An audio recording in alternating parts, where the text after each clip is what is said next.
Think you can move? Here he is, blinding bright winter sun. But somehow it's still like negative 13 degrees. Literally, the low is negative 20 degrees Fahrenheit. About negative 28 Celsius.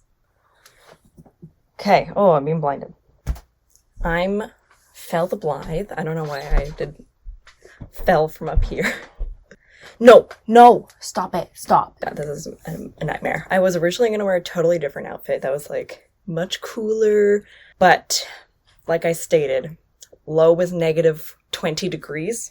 So I'm wearing 3 shirts, 2 pairs of pants, but I don't know. I did something new with my makeup today to make it a little bit more interesting. But this is not what we're here to talk about. Not here to talk about my weather woes. We are here to talk about heroes and hero cults and hero worship.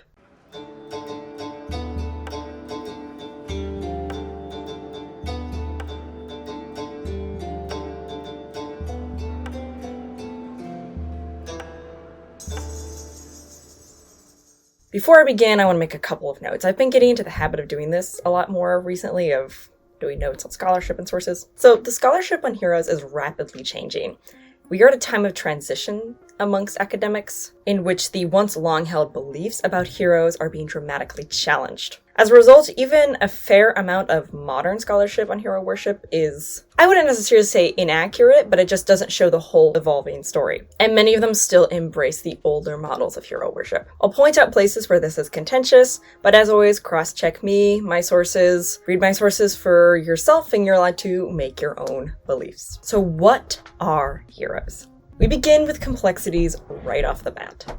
Not a single scholar has ever come up with a good or even whole argument about what makes a hero a hero. And I'm not actually super interested in the nitty-gritty of this. It's easy to tell what a hero is, but it's hard to define why that is. But if you are interested in the nitty-gritty and philosophical, scholarly territory about what makes a hero, check out Iliad's video on heroes. They do a pretty good deep dive into different definitions of hero. But generally, heroes are of some level of divinity that was once human. Sometimes they were born of a mortal and a god, or they were specific individuals who were elevated to a divine hero status. I'm going to go more into the types of heroes later on in this video, and what made a hero change from era to era. The heroes of the Homeric age were larger than life, oftentimes with superhuman powers, and sometimes this larger than life was literally. In fact, many Greek hero cults were centered around large bones. Just like a dinosaur bone. And then in the classical age, it was often those of a romanticized past. And in the Hellenistic, they were often real people. Homer himself would become a hero. Even your own family members could be heroized. As Jennifer Larson stated in Ancient Greek Cults, the chapter on the powerful dead, in many cases, heroes and heroines were simply little gods, concerned for the most part with the daily comings and goings in their own neighborhoods. As such, they might be called simply the hero at the salt marsh or the heroes at the gate. Here's that section on types of heroes that I was just talking about. Jennifer Larson, in her book, Understanding Greek Religion, put it in a delightfully sassy yet scholarly way. Greek heroes and heroines form a notoriously heterogeneous group which generations of classicists have labored to impose order. She then goes on to discuss these ways in which various classicists have tried to designate types of heroes, or as she called it, attempting to locate a coherent pattern in the apparent chaos. So yes, if a scholar is publishing something like that in an academic book, you know you're in for a real trip. The first one that I could find of that hasn't been totally thrown out was L.R. Farnell, Lewis Richard Farnell. I've mentioned him before in my previous video on Hestia, and he's the only Victorian that I don't completely despise. And he categorized them to 7 sections. Fated gods, like Ariadne and Hyacinthos, sacral heroes and heroines, priestly figures or seers, like Melampus, functional heroes, like Chiametes, the Bean Man. Yes, I know there's a Bean Man in Greek mythology who may or may not have been syncretized with Hades. Divinized heroes, like Heracles and Asclepius, epic heroes, ones we're very familiar with, like Achilles and Agamemnon, ancestors, usually a type of unnamed hero, and real persons of the historical period. Example would be lawgivers or famous athletes. Angela Brelick, on the contrary, did not divide heroes into groups, but rather defined hero cults as having 9 underlying themes: death, warfare, athletics, prophecy, healing, mysteries, rites of passage, the founding of cities, and kinship. Barbara Parker, the most modern of these individuals, did away with criteria and categories and instead gave the simple defining feature of a hero in their cults as a hero or heroine was a dead mortal but functionally a minor god. Surprisingly, when it comes to typifying heroes, I actually preferred the Victorians' definition. I know, I guess this is character development? Maybe not all Victorians are bad? No, I can't go that far. Maybe it's because Farnell also crossed over the Edwardian period, so he's like technically only half Victorian. Let's examine those 7 categories in more depth using language that makes me sound less like I'm giving you a treatise on drying paint. Before I continue, it's also important to note that not all these categories are hard and fast. Heroes were very fluid and often occupied one or more of these categories at different times. I usually don't close my blinds, but I'm seeing brightness. Former gods. I've talked about this before, but ancient Greece was a colonial power. While we tend to think of ancient Greece as one single thing, that was far from the case. There was no unified Greece at that time. They were essentially broken up into various city-states, conquering one another, annexing land, etc., etc. This is why I'm always going on and on and on about the 12 Olympians not really being a unified or singular thing. Different city-states had different gods, some that were specifically unique to them that were not pan-Hellenic. And so when these areas were conquered or annexed, or through different parts of cultural exchange, some of these gods were demoted. This was either done purposely as a political move, or it just sort of happened through the nature of time. In many cases with certain heroes, we actually have evidence of them being worshipped as gods and then becoming part of the retinue of heroes. Notable examples of this would be Ariadne from the myth of Theseus and Hyacinthos from the story of Hyacinthos and Apollon.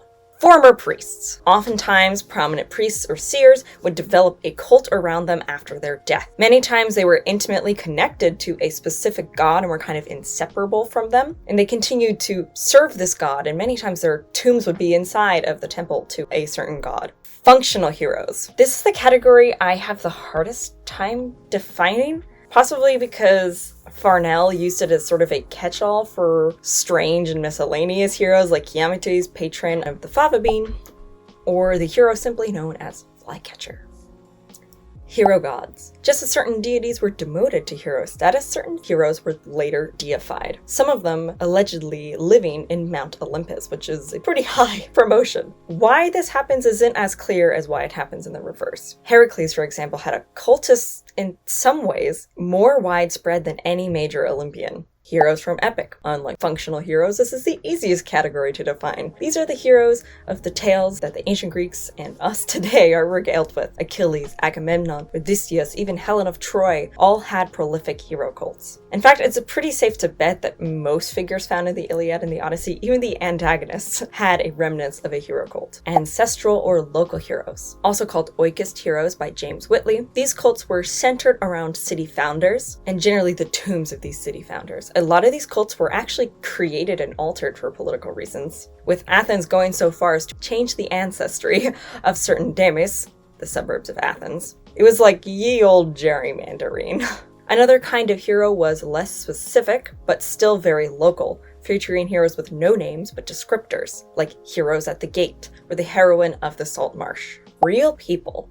Homer himself, crafter of some of the most famous heroes, became a hero in the Hellenistic age. Other such individuals were Hephaestion, the lover of Alexander the Great, and then Alexander himself. In the classical age, many military individuals and athletes became heroized, and in the Hellenistic age, it was just anything goes, worship considerations. Now we're really getting into the scholarly muck. We're going to do some rapid fire who, what, when, where, why, before proceeding into the more practical how section. Who was doing hero worship? The answer is not surprising, but has a few caveats. Everyone. Caveat. The details and reason for this worship changed depending on who was doing it and in what era. Some evidence suggests hero cults were more personal and venerated amongst the common folks. These especially tended to be local cults. On the contrary, Athens celebrated their founding hero, Theseus, very publicly and elaborately with the festival Pyanepsion. People of all classes, all city-states, all backgrounds, genders, what have you, celebrated heroes in their own way. What? That was the reaction I had reading a lot of this research. What? Were hero cults chthonic or uranic? While scholars were once solidly in the "it's chthonic" route, recent scholarship has shed nuance and confusion as to the nature of heroes. It appears as if hero cults existed almost in their own in-between category. Here's what Gunnel Ekroth had to say in her essay in A Companion to Greek Religion. Greek religion can be imagined as being based on three major components: gods, heroes, and the dead, all linked to each other. There is a distinction between them as their degree of mortality, but also as to their power. The immortal gods being the highest and most universal, while the departed are confined to the graves and possess little power. Oscillating between these two poles are the heroes, dead but still divine. The importance of the heroes lies in their dual nature, which renders them adaptable to different conditions and needs at all levels of Greek religion and society. She goes on to say, moreover, from the archaic period onwards, when hero cults began to be a prominent feature of Greek religion, the heroes and the dead gradually became more separated, conceptually as well as in reality. The ordinary dead began to be perceived as dangerous and as having to be averted, and funerary legislation suppressed the traits of tomb cult that overlapped with those of hero cult, while burials of the ordinary dead were kept distinctly apart from the areas of the living and of the gods. Though they were dead, the heroes moved closer to the gods, but they always remained closest to the worshippers. So all that to say, are they chthonic or uranic? The answer is a little bit of both. When?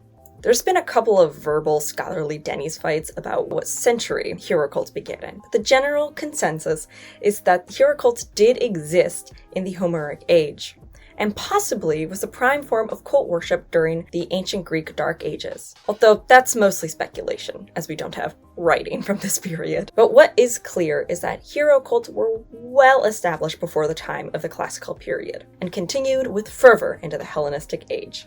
Where? Some hero cults were hyper-focused on the Heroon, the place of the hero's tomb. In fact, several skirmishes occurred in which city-states stole the bones and remains of a hero, essentially to grant them their blessing instead. While tombs were certainly common and seen as a boon to the hero cult, they were not necessary. In fact, many gods actually shared temples with heroes, especially ones that were tied to their specific myths or the locality in which they resided. Why? Why heroes? It wasn't that ancient Greece was constantly teeming with, I need a hero! But they might as well have been. People went to heroes for any reason imaginable. Most often, however, people seem to go to heroes for things like protection, aid in battle, or just plain old advice. This certainly overlaps with necromancy quite a bit, especially in the idea that was seen of offering to heroes as breathing life into them. If you've watched my ancient Greek necromancy video, you can probably see some of these overlaps. And by breathing life into them, some people hoped to gain their blessing, or, in certain cases, have literal manifestations of them, also known as epiphanies. How? How were heroes worshipped? The dreaded how. Let it be known that this was a part of the outline I did last because, well, I'll just read this remark from Gunnel Ekroth. The traditional notion of hero sacrifices, consisting of whole sacrifices on low hearth altars, libations of blood and pits, and the offering of prepared meals, but never including ritual dining, needs to be fundamentally revised. This view of hero cult ritual has been based on an uncritical use of literary sources of different date and character, and on the assumption that information derived from Roman or even Byzantine writers is valid, also for conditions during earlier periods. If a broader range of evidence is considered and a focus is maintained primarily upon contemporary sources, the sacrificial rituals of hero cults in the archaic and Hellenistic periods turn out to be very similar to those of the gods. So to put that into normal person speak, Gunnel would like to have some words with past and present scholars about bad sourcing, because what has commonly been held as belief about how hero cults were venerated is that they were chthonic, with low altars and sacrifices you did not consume. If you want to know about the difference between chthonic altars, here's my shrines and sacred spaces video. Want to know what I mean about whole sacrifices that you don't consume? Check out my All About Offerings videos. But basically, Gunnel says, that ain't it, folks. contemporary sources seem to show us that sacrifices to heroes did, in fact, include worshippers partaking of food and drink, and rarely, if ever, those sacrifices including blood. Ekroth goes on to say that the difference in language and actual structure between Uranic gods and heroes is being marginal. So, once again, we have arrived at a moment in retracing historical methods. Modern considerations. Reconstructing hero worship is a whole shebang in the Hellenic polytheist community because it's just so specific and the scholarship is so... Many hero cults were hyper-local, centering around a tomb from the Dark Ages or a very specific city hero, like the hero at the mouth of that lake over there. There's not a whole lot of evidence for, say, home shrines to heroes, at least in the classical age, to non-deified heroes. And it's hard to say how much they were a part of a person's regular personal pantheon. Because heroes might have been more personal, a lot of that stuff has kind of been lost to time. I'm lucky that I built myself a Bothros, which is a pit that is dug into the ground for chthonic offerings. Although this, as I just stated, is not necessarily necessary when it comes to hero worship. Unlike deities, heroes do seem to be somewhat tied to physical things, whether that's location or an object. Traditionally, this would have been their remains or their tomb, none of which we have access to, at least not that I know of. If you feel called to a certain hero, I'd recommend getting or making a physical representation of them, and perhaps placing them on a shrine to a deity that they're related to. As an example, the hero Hyacinthos shares a spot on my Apollo shrine, as those two were intimately interconnected. Or when I've called an Odysseus or Penelope, it was through Athena's shrine. One amazing thing about heroes is that offerings to them can literally be as simple as water. Water is a heavily attested offering in general, but especially to heroes. I personally tend to find this idea of heroes being tied to physicality to be very true, at least in my own practice. I've always had a difficult time calling upon them with just prayer or immaterial dedication, such as volunteering or exercise, although those were wonderful offerings. For me, I just haven't had any luck. I tend to go to more physical things like wine, incense, or water. So how to decide on what hero or making new ones? There are thousands of heroes to choose from. Pick a character from a myth and make them a hero if they weren't already. I've met people who heroize Sappho, and I've met people who heroize Cleopatra or even venerate Pausanias. But beyond myth and history, there is a real potential for heroizing what some call the mighty dead. The mighty dead is a term used for those who've passed on who made a meaningful impact on the world or in your own life. I've met folks who work with, say, the spirits of Sylvia Rivera and Marsha P. Johnson. I've met people who work with the spirit of Mr. Rogers. Literally anyone and anything was heroized in the ancient Greek world, and folks who once honored heroes would become heroes themselves. The Hellenistic era was just make everyone and their mother a hero. Now, there are some ethical and philosophical concerns when it comes to heroizing modern-ish people through a Greek hero cult lens, so I wouldn't jump into it, especially if you're not familiar with that practice. I personally, at this moment, keep the mighty dead that I honor separate from hero worship. I definitely see value, though, in venerating various figures from myth. Some people find power in venerating Medusa, the Minotaur, or Ovid's Arachne. These figures can have a lot to teach us, even if they weren't proper heroes themselves, and I think hero worship is a wonderful way to engage with the lessons that they might offer if you feel called to. The heroes I have practice with are quite a bit complex. Most of them tend to be hero gods or associated with specific festivals. I feel a lot closer to heroes in the wintertime. I just tend to feel closer to things that are more tied to the earth than I do to the Uranic gods. I've always feel quite distant, at least to me in the wintertime. I'm certainly curious to hear anyone's experience with heroes, and if you have heroized someone from a myth that is not usually heroized or real life. I'm always interested in hearing how people engage with these little bit less common forms of praxis. Let me know your thoughts on this. And I hope this was useful, even if there were a lot of question marks. I tried to up the ante on the modern considerations to make up for that.